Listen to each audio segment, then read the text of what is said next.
Today, I have the privilege of interviewing legendary MC Ma Barker about her latest single, The Rundown. Barker touched the rap scene back in 1994 with her debut on the Main Source album as Sha Queen. I am loving the energy on this new track and have to know the inspiration for it. Barker, talk to me. Yeah, so Rundown was produced by one of my producers' friend. He just know me. We've been working together closely for a few years, and he sent me the track. So what I do is the track normally tells me what I'm going to put on, the song, how I'm going to put it together. So when I heard the track, it was more like I didn't want to just do just a regular song where people just bop to. I wanted to tell my story, and that vibe gave me the outlet to do it. It was almost like, Barker, you've been in this game so long, you got so much history, and still it's like, you don't have nothing to prove. So it was like, talk to them. That's why I started it the way I do it. The first line is like, see, bitch, now we ain't in the same lane. That asking too much for you to maintain. Like, you don't understand what I've been through to get to this level. You know what I'm saying? I know what you're saying. Yeah, so it was just like, okay, you know what? You still doing your thing now. Let them know, don't rap to them. I don't really rap. I'm talking my story, You just said that the song tells you what to write about. What do you mean? The beat? Track, depending on what sound it has, the instruments, what kind of drum, bass line, tell me exactly where I'm going to go and what I'm going to talk about. That's how I create. Yep, the beat gives me the words. So I love the line in there about pulling up in your PJs. You will run down on somebody in your PJs, and I think that we can all probably relate to an experience where we would just be ready like that. Can you name an occasion, circumstance under which you would just run up on somebody in any kind of attire? Oh, yeah. I mean, anybody messing with my kids, messing with my family, just anything that to spare the moment. I'm a type of person where it's like, if the drama on, I don't need to have to go inside and get dressed and put on my sneakers. Like, it can happen right there while I'm relaxing by the pool. It don't matter where I'm at, And yes. if that time is going to happen, I'm not that girl. I'm like, okay, well, hold on. Let me go inside and get and then I'm coming back outside. I've never been that. Wherever you at, whether I'm in my PJs, but John, it don't matter. If you get slick out, I'll punch you in your face right then and there. It's on. It ain't nothing else. You don't need no time. I don't need to get dressed. So that's why I was laughing when you said you're the same way. I was dying. Yes, I'm there. Absolutely. So, I know you are. You just like me. You my twin sister. That's right. So female rappers have changed. Do you see anything happening different today versus 15 years ago? In terms of no female originality. It's just what I call the females today is just they just clones. That's it. That's all they are. Meaning, like, if you take, most of the females that's out right now, they all either, front lace wigs, long eyelashes, either twerking, half naked, strippers, rapping, talking hard. It's like, you know what I'm saying? It's just like everybody is the same. I can't tell them apart. And everybody's talking about the same topic, so it's kind of like seeing the same movie over and over and over again. And that's why I just do me. I never try to, be in the crowd to keep up with the Joneses. It's like, Barker, this is why I have my fans that I have, is because this is what I do. I don't want to do what everybody else is doing. I just refuse, I'm more of a natural female, natural hair. Like, I'll wear a wig or a weave hair, but it has to be, even if I do, it has to be like a natural type hair. I don't do all the makeup and the eyelash thing. I mean, it's like it's so hard to see who these women are. You see them and you're like, okay, what do they really look like? So it's just like, I don't know. Yeah. The game changed. See, before, when you had the Queen Latifahs and you had the MC Light and Roxanne Shante, you had they all had their own original style. You knew the difference, you know, the Lauryn Hill. Now everybody talk about the same thing. Give me money, shake my ass, my stuff so wet, this and that, you know, twerking, I don't, you know, broke niggas, this and that. It's the same thing. So recently I came across a post on a woman's page. She had 20 pounds of foundation on and everything you just described, the lace front wig, the eyelashes, and she was talking about girls looking beat in the face and looking old, and I'm like, what do you look like with all that stuff? Like, and the how disconnect is real. We used to be a real self-love. We had a lot of you know, pride. I don't know what happened where every single person just wanted to duplicate each other. It's like if you line them all up on stage, you can't tell this one from that one. I mean, they all going to be half naked, twerking, spitting about how good their vagina is, and with these long broom eyelids. It's like, yo, it's just like, it's almost like I'm in like a Twilight Zone, man. Most of these women are beautiful, but somebody somewhere told them that this makeup and covering your natural face is what beauty is. I don't know who did it. Yeah. I don't know. I didn't get the memo.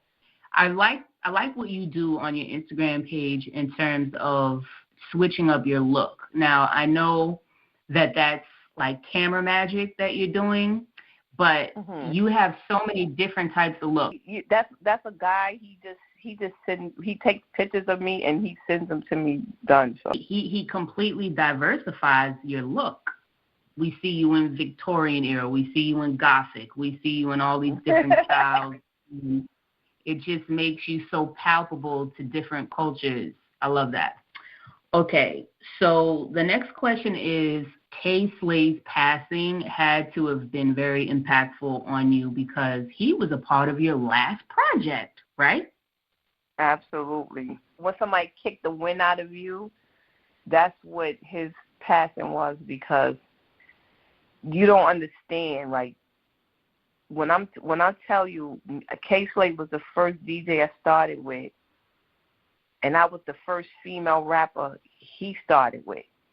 And it's almost like during the middle, we worked with each other, but not how we should have. And then sometime in, I think it was July or August, he reached out to me, and his exact words was, "Sha Queen, I knew you before all these females. Like, why we ain't getting no work?" And I said, "Yo, okay, it's on you. Like, you know, the timing." And he was like, "You know what? I'm gonna send you this track." And he sent me the first video that I did with him was the 200 Deep, which did not get released because he was putting, 200 artists on it. Then he reached back out to me. He was like, "Oh my God, that you still did. I need you on this other song." He was like, "Please do the intro, as Sha Queen." He said, "I need you to kill it, Then I did that one. Then I went up to New York and shot the video for him for that song, which is called "Never Give Up," with me, is my cousin Dirty Diana, Miss Hustle, Sonia Blade, and Shammy Jean, and Billboard Baby. So I think it's 6 females on it. And from there, he was getting ready to do my whole project, my whole album. He was like, "Let's finish up this and let's do the album." So we started putting the album together. The rundown, I was doing a song with Ghostface that he was putting together, and a couple of other features he was going to throw on the album. And then right there at the end of December, I'm calling him, and I'm not getting no response. And that's never him. I don't care. Anytime I ever called Kay Slade, and it didn't matter when, what, how. Anytime I text him or he couldn't pick up, he responded. "Sha, I'm getting ready to do the radio station. I'll call you back as soon as I get home." So this was the weirdest thing, that he didn't respond. And next thing you know, I hear he was fighting for his life. That was almost like it was almost like a bad trick somebody played on me. Like, what are you talking about? My friend Kia called me. She was like, what happened with K Slay? And I'm like, what are you talking about? What happened with him? She was like, you ain't see it? It's all online. And I'm like, what? And then I went and logged in, and then I saw they say he was fighting COVID. And, man, that, you don't even know, B. I mean, I can only imagine. I remember you guys were working on that project together. So just to clarify, that project that he was in charge of, he selected the girls, or you selected the girls? Well, no, the 2 songs I did with him was for his project, which is the Soul Controller. He selected the girls. We was at the same time while I was doing songs for his album, he was hosting and doing my album. He picked the nicest girls in the game.